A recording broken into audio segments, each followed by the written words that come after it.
Mga kapatid, bilang Muslim, hindi ka magiging ganap ng Muslim kapag hindi mo pinaniniwalaan si Jesucristo bilang sugo ng Diyos. So sa amin na mga Muslim po ay naniniwala po kami na si Jesucristo ay sugo ng Allah Subhanahu wa Ta'ala. So aking ikukwento sa inyo ang tungkol sa pagkikita ni Jesucristo at ang Diablo, ang demonyo, doon sa matarik na bangin sa Mount Sinai. Sabi ika ng demonyo, Jesus, di ba ang Allah Subhanahu wa Ta'ala ay makapangyarihan sa lahat? Sabi po ni Jesus, opo, totoo yun. Sabi niya, bakit hindi ka tumalon sa matarik na bangin na ito? Total, kung hindi gusto ng Allah na mamamatay ka, hindi ka naman mamamatay Sabi ni Jesus, demonyo ka talaga. Hindi nararapat sa akin na susubukan ko ang mas nakakataas sa akin. Demonyo ka. Anong ginawa mo? Paano mo nilinlang, niligaw ang mga naunang tao katulad ni Moises? Anong paraan, paano mo sila nilinlang o niligaw ang kanilang landas? Sabi ng demonyo, simple lang. Kung sino ang nakapanood sa atin sa Ten Commandments, alam na natin na nung nakatawid sila sa Red Sea, ay pag-aakyat ni Moises doon sa matarik na bundok, at pagbalik niya, gumawa ng mga rebultong baka yung mga tauhan niya, kaya nagalit si Moises.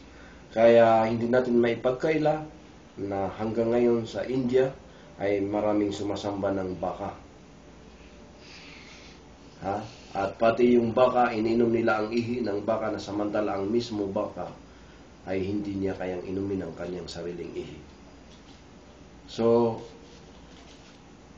sinabi uli ni Jesus, tinanong niya sa pangalawang katanungan. Sabi niya, demonyo, ano naman ang gagawin mo para sa akin? Paano mo liligawin ang aking mga angkan? Sabi ni Jesus. Sabi ka ng demonyo, simple lang.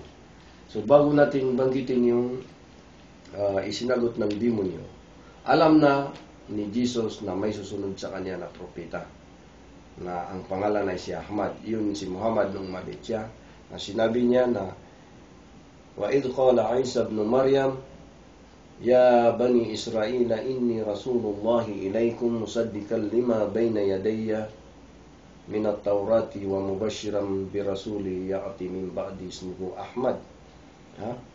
Sinabi ni Jesus doon sa banal na kasulatan sa Quran na o mga angkan ni Israel, ako ay propeta para sa inyo, at upang mapatunayan ko ang mga naunang aklat katulad ng Taurat na ibinigay kay Moises, at ibabalita ko sa inyo na may susunod sa akin na propeta na ang pangalan ay si Ahmad. Yun ay si propeta Muhammad. So alam na ni Jesus na ang susunod sa kanya ay si Prophet Muhammad, dahil nabanggit din yan sa Biblia na sinabi ni Jesus, o mga angkan ni Israel, ako ay propeta para sa inyo. So doon sa pangalawang katanungan ni Jesus sa Diablo, na sinabi niya, demonyo ka, ano naman ang gagawin mo para maligaw ang aking mga angkan? Sabi ng demonyo, sabi niya, simple lang. Gagawaan ko ng paraan na paniniwala nila na ikaw ay Diyos o di kaya ay anak ng Diyos. Kaya, napakaraming sikta po ng iba't ibang sikta na nagdidibate, na sinasabi nila na Jesus is God. Sabi ng iba, no, anak ng Diyos. So, debate sila ng debate. So, pangatlong katanungan, sabi niya, ano naman ang gagawin mo sa last generation? Yun ay si Propeta Muhammad sallallahu alaihi wasallam. Dahil siya ang pinakahuling propeta, bagamat sa ngayon ay napakaraming reliyon na inaangkin nila na sila ay nasa henerasyon ni Jesus, na samantala expired na yun, dahil ang kasalukuyan na henerasyon ngayon ay si Propeta Muhammad, dahil siya ang last henerasyon ngayon. So, ibig sabihin, kahit anong relihiyon ngayon, under ngayon sa henerasyon ni Prophet Muhammad, na medyo nandito ang mga high technology, mga computer, lahat nandito ngayon.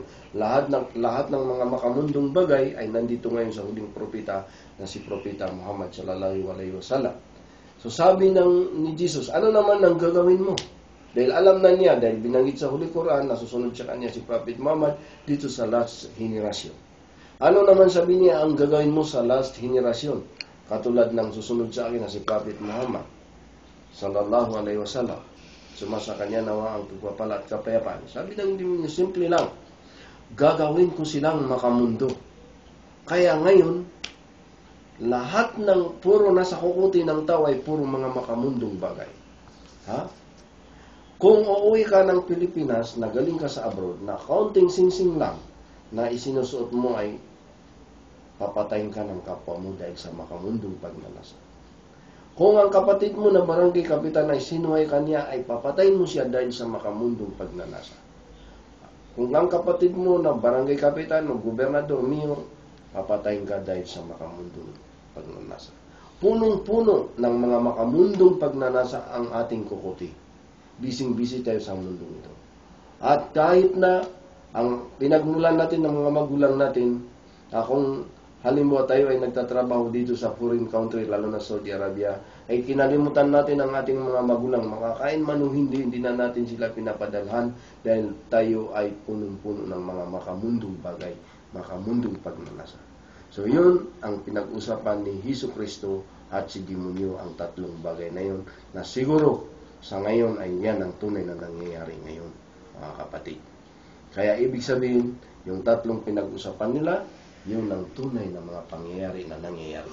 Sa panahon ni Moises, ginawa ng demonyo para maligaw ang mga angkan ni Moises na maniniwala sila na ang ribultong baka o ang baka ay Diyos. Kaya hindi natin maipagkaila sa India na may mga tao na sumasamba ng baka. Sa panahon ni Hesus Kristo, ang ginawa ng demonyo na ito ay itinurok niya sa mga kukuti ng tao, sa pag-iisip ng tao, na paniniwalaan ng tao na si Jesus ay Diyos o di kaya anak ng Diyos. Sa panahon ngayon ni Propeta Muhammad, dahil siya ang huling henerasyon, siya ang huling propeta, na lahat ng bagay ay nandito ngayon, puro mga makamundong bagay ngayon sa panahon niya, ay ang kung paano niligaw ni demonyo ang panahon ni Prophet Muhammad, ay ginawa niyang makamundo ang mga tao. Ang tao ay busy dito sa mundong ito, tapos hindi niya alam ay hawak na ni demonyo, ni kamatayan ang kanyang kuwilyo. Ha?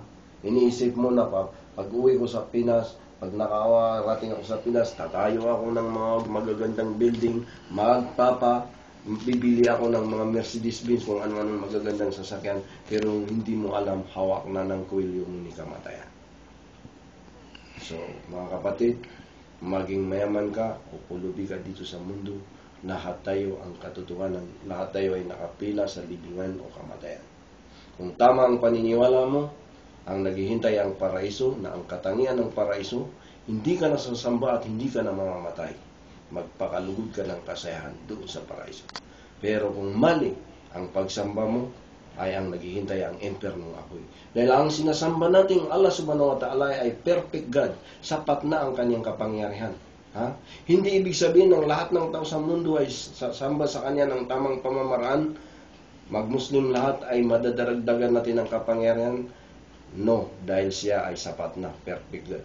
O hindi ibig sabihin na kapag lahat ng tao sa mundo ay sumuhay sa kanya, hindi na sasamba ay mababawasan ng kanyang kapangyarihan. No, dahil siya ay perfect God, walang pangangailangan, sapat na ang kapangyarihan niya. Sasamba man tayo o hindi natin madadaragdagan o mababawasan ng kapangyarihan niya, dahil siya ang King of the King na makapangyarihan sa lahat, at sapat na ang kanyang kapangyarihan. Ngunit, dahil sa kanyang habag na siya ay maawain at mahabagin, ibinigay niya ang opsyon na may paraiso at may imperno. Kung sasamba ka, okay, may naghihintay na paraiso. Kung hindi, mayroong imperno na naghihintay. So, iyan lang po. So mga kapatid, buksan natin ang ating pag-iisip. Huwag nating kaligtaan na tayo po ay nakapila sa libingan o kamatayan. Once na nakarating tayo dito sa kamatayan, walang daan pabalik. Yan ay walang re-entry kung baga sa pag-abroad. Puro exit na lang yan, mga kapatid. So habang hindi pa tayo dumating dyan, ay gamitin natin ang pag-iisip natin, katulad ng ginawa ng isang madre sa Kansas, America, si Nancy Ali. Doon sa 3 oras na lecture niya, ang tinandaan ko lang isa. Sabi niya, ang pagkakaiba na naging Muslim ako ay noong Kristiyano ako ay hindi ko pinag-isipan, hanggat sa lumaki ako naging madre. So, ang pagkakaiba kanya ay naging Muslim ako ay ginamit ko ang aking common sense yung pag-iisip ko. Tamang pag-iisip bago ako maging Muslim. So, hanggang dito na lamang po. Pagpasensyahan ninyo po ako kung may nasaktan sa inyong mga damdaman, mga damdamin. Tao lamang tayo na hindi perpekto. Tanging Allah lamang ang perpekto at hindi nagkakamali. Wa akhiru da'wana alhamdulillahi rabbil alamin.